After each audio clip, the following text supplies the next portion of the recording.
Welcome to mic പോയൻ.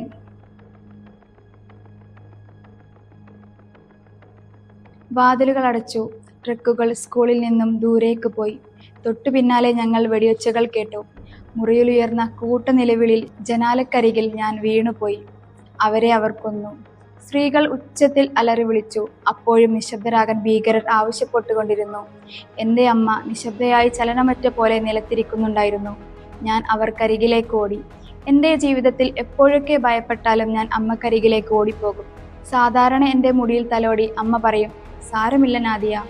സാരമില്ലെന്ന് അമ്മ പറഞ്ഞാൽ എനിക്ക് ആശ്വാസമാണ്. കഷ്ടപ്പാടുകൾക്കിടയിലും അമ്മ പരാതി പറഞ്ഞിട്ടില്ല. പക്ഷേ ഇപ്പോൾ നിലത്ത് തലക്ക് കയ്യും കൊടുത്തിരിക്കുന്ന എൻ്റെ അമ്മ, എൻ്റെ മക്കളെ അവർ കൊന്നു എന്ന് ഉച്ചത്തിൽ വിലപിച്ചു. ഇറാഖിലെ കൊച്ചോക്കിയിൽ നിന്നുള്ള സമാധാനത്തിലുള്ള നോബൽ പുരസ്കാരം നേടിയ യസീദി പെൺകുട്ടി നാദിയ മുറാദിൻ്റെ ജീവിതകഥയായ നാദിയ മുറാദ് അവസാനത്തെ പെൺകുട്ടി എന്ന പുസ്തകത്തിലെ ചില വരികളാണിത്. ഇസ്ലാമിക ശരീഅത്ത് നിയമങ്ങളെ വലച്ചൊടിച്ച് ആളുകളെ മൃഗീയമായി കൊന്നൊടുക്കുകയും പീഡിപ്പിക്കുകയും ചെയ്ത ISISന്റെ ക്രൂരകൃത്യങ്ങളെ തുറന്നു കാട്ടുന്ന ഒരു പുസ്തകമാണിത്. ISISന്റെ ലൈംഗിക അടിമത്തത്തിന് വിധേയമാക്കപ്പെട്ടതിലൂടെ ഭാവനകൾക്കപ്പുറത്തുള്ള ദുരന്തവും അപമാനവും സഹിക്കേണ്ടി വന്ന ധീരയായ യസീദി യുവതിയാണ് നാദിയ മുറാദ്.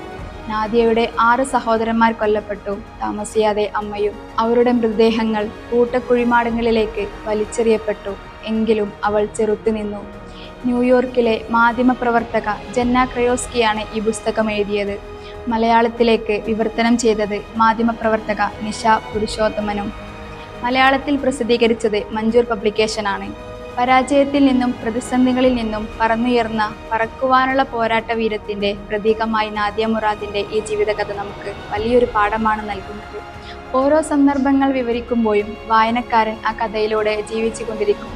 നിങ്ങൾ ജീവിതത്തിൽ ഒരിക്കലെങ്കിലും വായിക്കേണ്ട കഥ, അല്ലെങ്കിൽ അവളുടെ ജീവിതം. അതെ, ISIS എന്ന മൃഗതുല്യ ഭോജികളുടെ ലൈംഗികാടിമയിൽ നിന്ന് ലോകത്തിൻ്റെ നെറുകയിൽ സമാധാനത്തിൻ്റെ വെള്ളരിപ്രാവ് പരത്താൻ വന്ന നാദിയയുടെ കഥ. അതെ, ഒരു മികച്ച സർവൈവൽ സ്റ്റോറി.